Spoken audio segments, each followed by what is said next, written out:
Dear students, हम लोग elegant minds में सर्कल्स चैप्टर पढ़ रहे हैं, चैप्टर 10। इसके प्रीवियस लेक्चर में हम लोग 10.1 एक्सरसाइज सॉल्व कर लिए थे और कुछ थ्योरी पार्ट भी इसका कवर कर चुके हैं लास्ट लेक्चर में।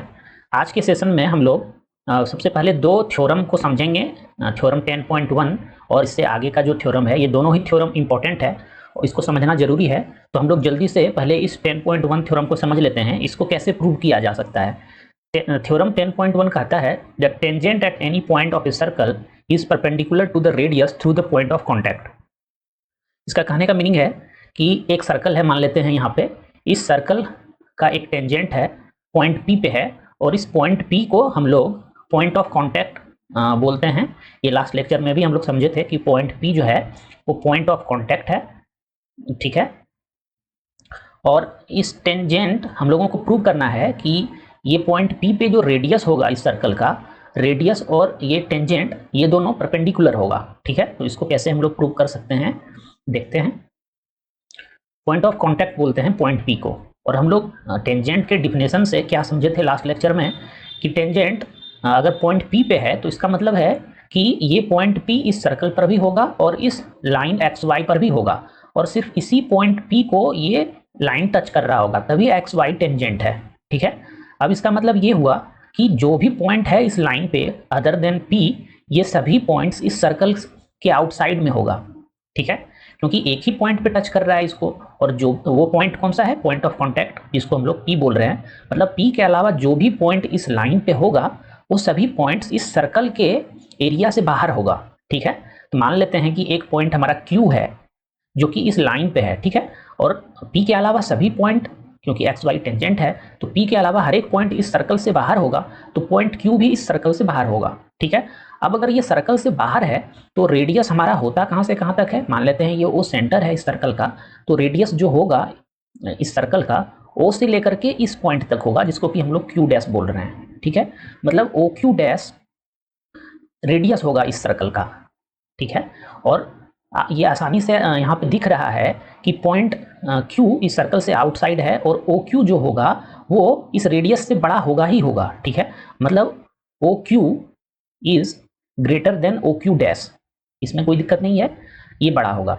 और इसी तरह से इस लाइन पर जो भी पॉइंट्स है, जैसे मान लेते हैं कि ये पॉइंट है, इस पॉइंट को ले लेते हैं, इसको आर हम लेट कर लेते हैं, तो ये पॉइंट भी इस सर्कल से बाहर होगा, और अगर ये सर्कल से बाहर है तो ये greater than radius of this circle होगा। मतलब हर एक पॉइंट पी के अलावा इस लाइन पे जो भी पॉइंट है वहां से इस सेंटर को अगर हम ज्वाइन करें तो वो हमेशा रेडियस से ग्रेटर लेंथ का होगा, ठीक है। ये शो करता है कि ओपी इस सभी पॉइंट पी, ओपी इस सभी लाइन में स्मॉलेस्ट है, ओपी से शॉर्टेस्ट कोई दूसरा लाइन नहीं हो सकता है, ठीक है। मतलब ओपी शॉर्टेस्ट लेंथ का है, या फिर इसको बोले हाँ शॉर्टेस्ट लेंथ का है, ये हमको पता चल रहा है, ठीक है। ये शॉर्टेस्ट लेंथ का है ओपी। अब अगर ओपी शॉर्टेस्ट लेंथ है तो OP is perpendicular to x y हो जाएगा। ये कैसे हुआ, OP is perpendicular to x y क्यों होगा, इसको समझने के लिए हम लोग देखते हैं यहाँ पे कि मान लेते हैं ये हमारा कोई एक लाइन है, ठीक है। ये लाइन है और एक पार्टिकुलर पॉइंट से हम आपको बोलें कि इस पॉइंट और इस लाइन के बीच में जो शॉर्टेस्ट पाथ है वो आपको फाइंड करना है। तो आप हर एक पाथ, इससे ये भी पाथ पॉसिबल है, ये भी पॉसिबल है, ये भी पॉसिबल है, जो शॉर्टेस्ट होगा ना वो इस पर परपेंडिकुलर होगा, ठीक है। तो वही वैसा ही सिचुएशन यहाँ पर भी बन रहा है कि ओपी शॉर्टेस्ट लेंथ है, इसी वजह से ओपी इस एक्स वाई पे परपेंडिकुलर हो जाएगा, ठीक है। और ये थ्योरम भी यही बोलता है कि at point of contact radius and tangent are perpendicular, ठीक है। Radius is perpendicular to tangent at the point of contact. तो ये थ्योरम यही बोल रहा है और यहाँ पर यही सब सारा चीज़ लिखा हुआ है, इसको आप समझ सकते हैं पढ़ के, ठीक है। हम समझा दिए हैं आपको, ये थ्योरम का यूज करेंगे हम लोग। और ये थ्योरम जो बोल रहा है कि ओपी और एक्स वाई ये दोनों परपेंडिकुलर होगा, ठीक है। अब हम लोग इसका नेक्स्ट थ्योरम देखेंगे, सर्कल चैप्टर का 10.2 है। इस थ्योरम में बोला जा रहा है the lengths of tangents drawn from an external point to a circle are equal. इसका मीनिंग क्या है, इसको समझने के लिए सबसे पहले हम एक सर्कल लेते हैं और पहले पॉसिबिलिटीज़ देखेंगे कि क्या क्या पॉसिबिलिटीज़ है टेंजेंट ड्रॉ करने का किसी एक पॉइंट से, क्या क्या पॉसिबिलिटीज़ है। तो सबसे पहले हम मान लेते हैं कि कोई एक point inside of this circle है, इस पॉइंट से अगर हम टेंजेंट ड्रॉ करना चाहें इस सर्कल पर तो पॉसिबल ही नहीं है, क्योंकि इस पॉइंट के थ्रू कोई भी लाइन होगा तो वो इस सर्कल का सेकेंट हो जाएगा, टेंजेंट नहीं हो सकता है। ठीक है, तो ये तो सेकेंट हो गया, ये तो टेंजेंट होगा ही नहीं। ठीक है, अब अगर कोई पॉइंट इनसाइड था तो ऐसा हो गया सिचुएशन। अब मान लेते हैं कि कोई पॉइंट आउटसाइड है, आउटसाइड ऑफ दिस सर्कल है, यहाँ से क्या हम लोग कोई टेंजेंट ड्रॉ कर सकते हैं इस सर्कल पर? हाँ, ड्रॉ कर सकते हैं। जैसे मान लेते हैं कि ये लाइन हम ड्रॉ किए जो इस सर्कल को एक पॉइंट पे टच कर रहा है, ये पॉइंट को हम पी बोल रहे हैं, तो इस पॉइंट ओ से इस पॉइंट पी पे एक टेंजेंट ड्रॉ किया जा सकता है। अगर point outside of this circle है तो हम लोग ये एक टेंजेंट ड्रॉ कर सकते हैं। और कोई पॉसिबल टेंजेंट है क्या यहाँ से ड्रॉ करने के लिए? हाँ है। जैसे ये अगर हम ड्रॉ कर दें तो ये भी इसका टेंजेंट हो जाएगा। ठीक है, इसको आर हम नेम दे देते हैं। तो मतलब अगर कोई पॉइंट आउटसाइड ऑफ सर्कल है तो वहाँ से हम मैक्सिमम 2 टेंजेंट्स ड्रॉ कर सकते हैं उस सर्कल का। ठीक है, इतना हम समझ रहे हैं, ये दोनों टेंजेंट हो जाएगा। तो अब यहाँ पर सिचुएशन कुछ वैसा ही है। यहाँ पे सिचुएशन ये है कि बोल रहा है the lengths of tangents drawn from an external point to a circle are equal. ठीक है, इसका कहने का मीनिंग है कि इस पॉइंट P से अगर हम टेंजेंट ड्रॉ करें इस सर्कल पर, 2 टेंजेंट पॉसिबल है, एक PQ है एक PR है, लेकिन इस PQ और PR का दोनों का लेंथ इक्वल होगा। ये थ्योरम ये बोलता है PQ is equal to PR। ठीक है, तो इसको हम लोग प्रूव करेंगे इस थ्योरम को। इस थ्योरम को कैसे प्रूव कर सकते हैं? बहुत सारा तरीका है इसको प्रूव करने का, लेकिन हम लोग सिमिलरिटी ऑफ ट्रायंगल पढ़ चुके हैं, तो हम लोग सिमिलरिटी ऑफ ट्रायंगल का यूज करते हुए इस थ्योरम को प्रूव करेंगे। तो प्रूव करने के लिए सबसे पहले हम लिखेंगे, हमारे पास जो जो इन्फॉर्मेशन है वो लिख लेते हैं सबसे पहले हम। तो हमको गिवन क्या क्या है? गिवन है यहाँ पे कि ये एक सर्कल है और PQ and PR are tangents of this circle. ये गिवन है हमको प्रॉब्लम में। ठीक है, टेंजेंट्स है PQ एंड PR। अब हम लोग जो 10.1 थ्योरम पढ़े हैं और हमको प्रूव क्या करना है? प्रूव हमको करना है PQ इक्वल टू PR। ठीक है, तो prove PQ equal to PR, ये प्रूव करना है हमको। तो हम लोग कैसे इसको प्रूव कर सकते हैं? तो उसके लिए हम लोग इस दोनों ट्रायंगल में देखेंगे। हम लोग एक ट्रायंगल ये बन रहा है हमारा OPQ in triangle OPQ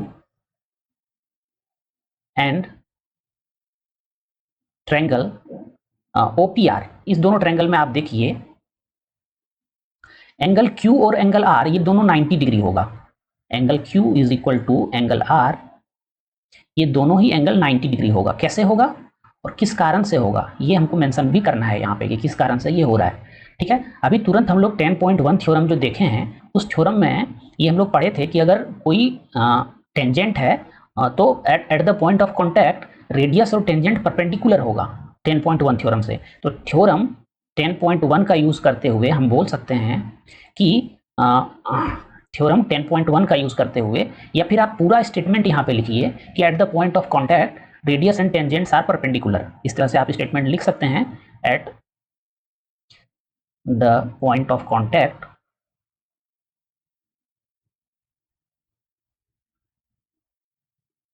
radius and tangent radius and tangents are perpendicular.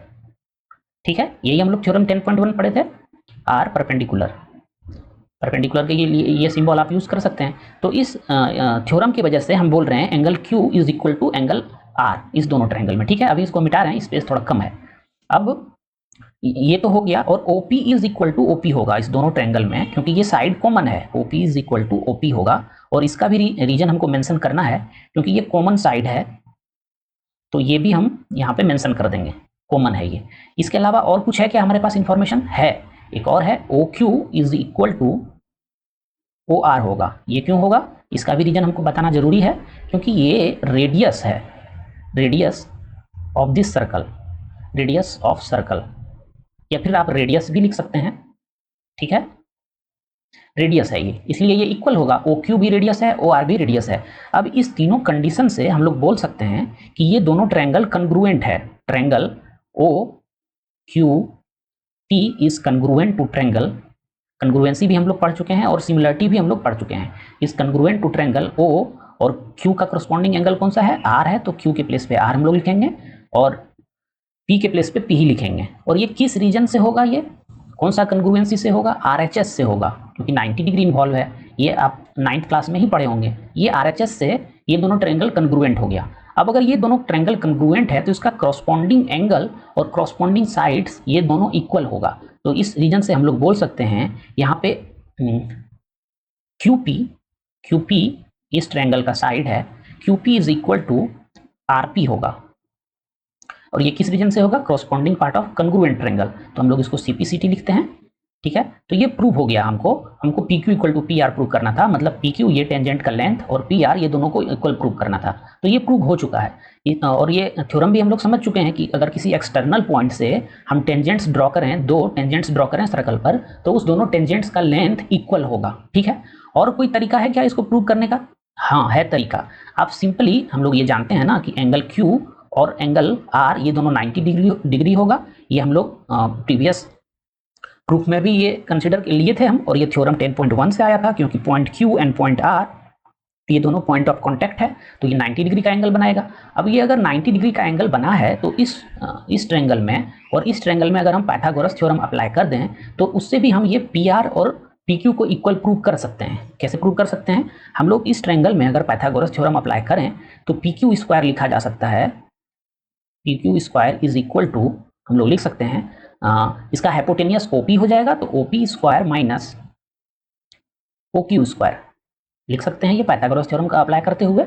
और उसी तरह से इस ट्रायंगल में हम लोग PR स्क्वायर इक्वल टू लिख सकते हैं, PR square is equal to OP square, इसके लिए भी हाइपोटेनियस OP ही होगा, तो OP square minus OR square. अब देखिए OQ भी हमारा रेडियस है और ये भी रेडियस है, मतलब OP स्क्वायर में हम सेम थिंग सब्ट्रैक्ट कर रहे हैं, R स्क्वायर सब्ट्रैक्ट कर रहे हैं, यहाँ पर भी R स्क्वायर सब्ट्रैक्ट कर रहे हैं। तो इस दोनों स्टेटमेंट से हम बोल सकते हैं कि PQ square is equal to PR square, ठीक है।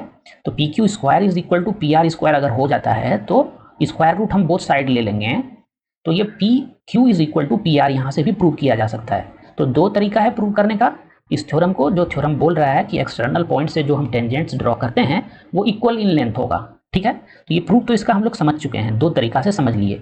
अब इसके अलावा और कुछ कंक्लूजन है जिसको कि हम लोग समझेंगे।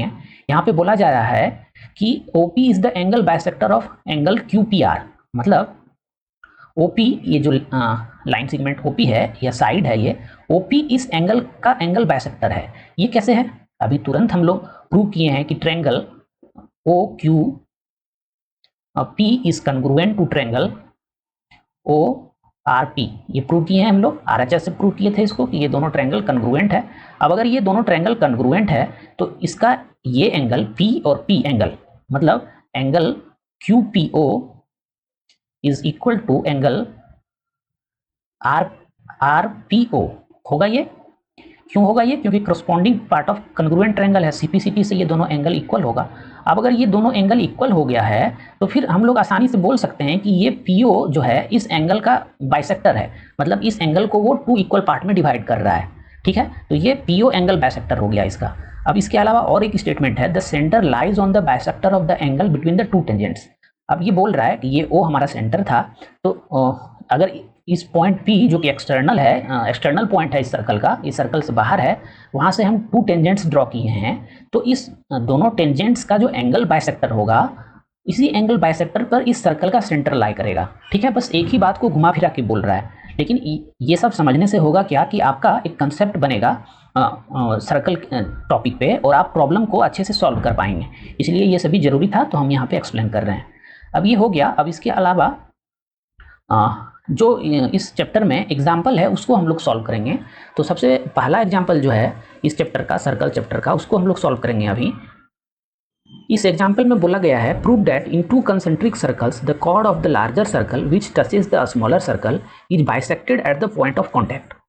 यहाँ पे ये कुछ ऐसा सिचुएशन है कि 2 कंसेंट्रिक सर्कल है। कंसेंट्रिक सर्कल किसको बोलते हैं? जैसे यहाँ पे सर्कल 1 एंड सर्कल 2, 2 सर्कल है यहाँ पर, और इस दोनों सर्कल का सेंटर कॉमन है, O है, तो circle 1 and 2 are concentric circle, ठीक है। यहाँ पर इसको, इस दोनों सर्कल को हम लोग कंसेंट्रिक सर्कल बोलेंगे क्योंकि दोनों का सेंटर एक ही पॉइंट O है। अब इस प्रॉब्लम में बोला जा रहा है कि the chord of the larger circle, इस लार्जर सर्कल C1 का कॉर्ड AB है, which touches the smaller circle is bisected at the point of contact. ये कॉर्ड है लार्जर सर्कल के लिए, AB कॉर्ड है, और ये कॉर्ड AB इस स्मॉलर सर्कल को पॉइंट P पे टच कर रहा है। हम लोगों को प्रूव करना है कि ये AB point P A B को बाइसेक्ट कर रहा है, मतलब हम लोगों को प्रूव करना है कि AP is equal to PB, ये प्रूव करना है। हम लोग कैसे प्रूव कर सकते हैं इस चीज को? इस चीज को प्रूव करने के लिए हम लोग पहले ये ड्रॉ कर लेंगे, OA और OB को ज्वाइन कर देते हैं, ठीक है। तो OA और OB को अगर हम ज्वाइन कर दें तो ऐसा कुछ ये फिगर बन जाएगा। और अब क्या करेंगे, इस दोनों ट्रायंगल को हम लोग triangle OPA in triangle OPA and triangle OPB, इस दोनों को हम लोग कन्ग्रुएंट प्रूव करेंगे। इसको कैसे कन्ग्रुएंट प्रूव कर सकते हैं? सबसे पहले आप देखिए, angle OPB, angle OPA is equal to angle OPB होगा। ये क्यों होगा इक्वल?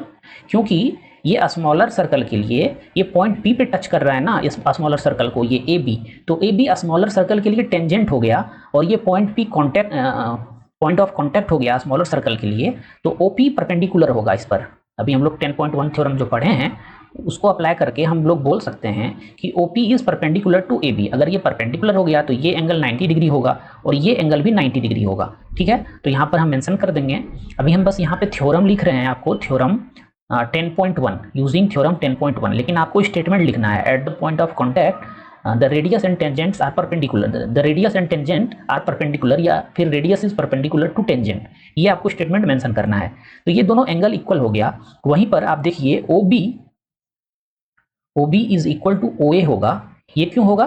क्योंकि AB कॉर्ड है। अगर कॉर्ड किसको बोलते हैं? जो सर्कल के दो पॉइंट से लेकर के लाइन ज्वाइन हुआ हो, तो A और B ये लार्जर सर्कल का पॉइंट है और AB लाइन सेगमेंट इस दोनों पॉइंट को ज्वाइन कर रहा है, तो AB कॉर्ड है यहाँ पर दिया हुआ। और हम क्या कर रहे हैं, OB और OA को ज्वाइन कर रहे हैं, तो OB और OA ये दोनों रेडियस हो जाएगा लार्जर सर्कल का। तो इसको हम लोग इस तरह से लिख सकते हैं, रेडियस के इक्वल है, और ये रेडियस के इक्वल है, ये हम लोग समझ चुके हैं। अब इसके अलावा एक और है कंडीशन, OP इस दोनों ट्रायंगल में कॉमन है, तो OP is equal to OP हो जाएगा। और फिर यहाँ से हम लोग RHS कंग्रुएंसी का यूज करते हुए OPA, triangle OPA is congruent to triangle OPB लिख सकते हैं, ठीक है।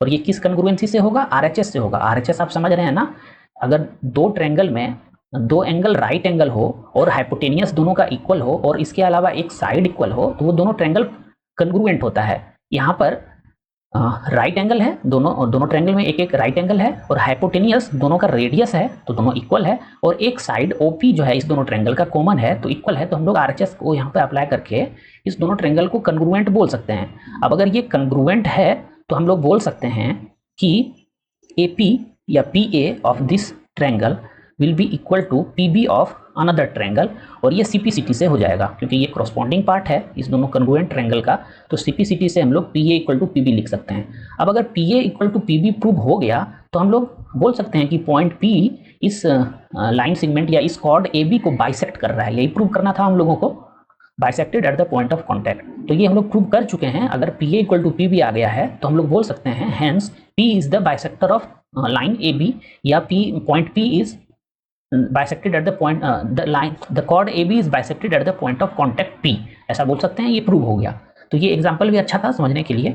अब इसके अलावा एग्जाम्पल 2, ये सबसे इंपॉर्टेंट एग्जाम्पल है, इसको कैसे हम लोग सॉल्व कर सकते हैं। यहाँ पर प्रॉब्लम में क्या बोला गया है, two tangents TP and TQ are drawn to a circle with centre O from an external point T, prove that angle PTO is equal to 2 times angle OPQ। पहले हम लोग देखते हैं कि ये प्रॉब्लम में बोला क्या जा रहा है। तो ये पॉइंट T एक एक्सटर्नल पॉइंट है इस सर्कल का, और इस पॉइंट T से दो टेंजेंट्स ड्रॉ किया गया है इस सर्कल पे, at point P and at point Q, ठीक है। O इस सर्कल का सेंटर है, और हम लोगों को प्रूव करना है एंगल PTO मतलब ये एंगल जो टेंजेंट से बना है is equal to 2 times of this angle OPQ, ये जो यहाँ पे शो किया गया है फिगर में। तो इसको हम लोग कैसे प्रूव कर सकते हैं? इसको प्रूव करने के लिए हम लोग अभी तक जो थ्योरम पढ़े हैं उसका अप्लाई करेंगे और इसको प्रूव करेंगे। हम पहले लेट कर लेते हैं, पहले इस ट्रायंगल में देखते हैं PTQ में, ठीक है। इन ट्रायंगल PTQ में आप देखिए पॉइंट T एक्सटर्नल है, और इस एक्सटर्नल पॉइंट से हम टेंजेंट्स ड्रॉ कर रहे हैं इस सर्कल पर। और अभी तुरंत हम लोग जो थ्योरम पढ़े हैं 10.2, उस थ्योरम को अप्लाई करके हम लोग बोल सकते हैं कि TP is equal to TQ, ठीक है, मतलब ये थ्योरम 2.2 अप्लाई कर रहे हैं यहाँ पर हम, यहाँ पर भी आपको स्टेटमेंट लिखना, सॉरी 10.2 अप्लाई कर रहे हैं, यहाँ पर भी आपको पूरा स्टेटमेंट लिखना है। आप स्टेटमेंट में ये लिख सकते हैं कि tangents drawn from an external point to a circle are equal in length. ठीक है, तो आप ये मेंशन कर सकते हैं tangents drawn from an external point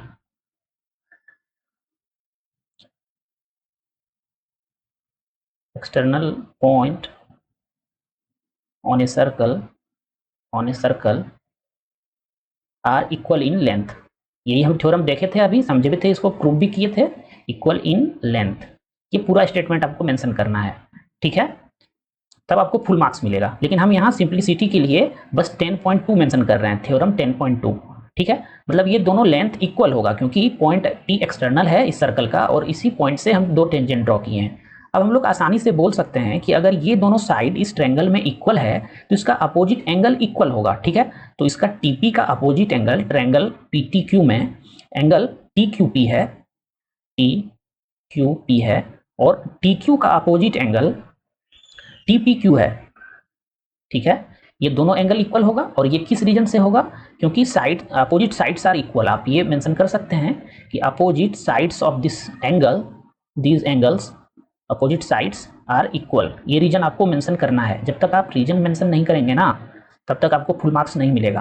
तो ये दोनों एंगल इक्वल हो जाएगा और इस दोनों एंगल को हम लेट कर लेते हैं कि ये थीटा के इक्वल है। ठीक है, तो ये थीटा के इक्वल हम लेट कर लेते हैं। अब इसी ट्रायंगल में देखिए ये एंगल हमारा थीटा हो गया, इसको हम लेट किए थे थीटा, ये एंगल थीटा हो गया और इस ये भी इक्वल है इसी के, तो इसको भी थीटा ही हम बोल रहे हैं। अब हम लोग इस ट्रायंगल में अगर angle sum property of triangle apply कर दें तो हम लोग लिख सकते हैं एंगल टी, या यहाँ पे जो लिखा है वही लिखते हैं हम लोग, ज़्यादा सही है, angle P T Q plus theta, इस सभी एंगल को अगर हम ऐड कर दें तो ये 180 डिग्री होगा।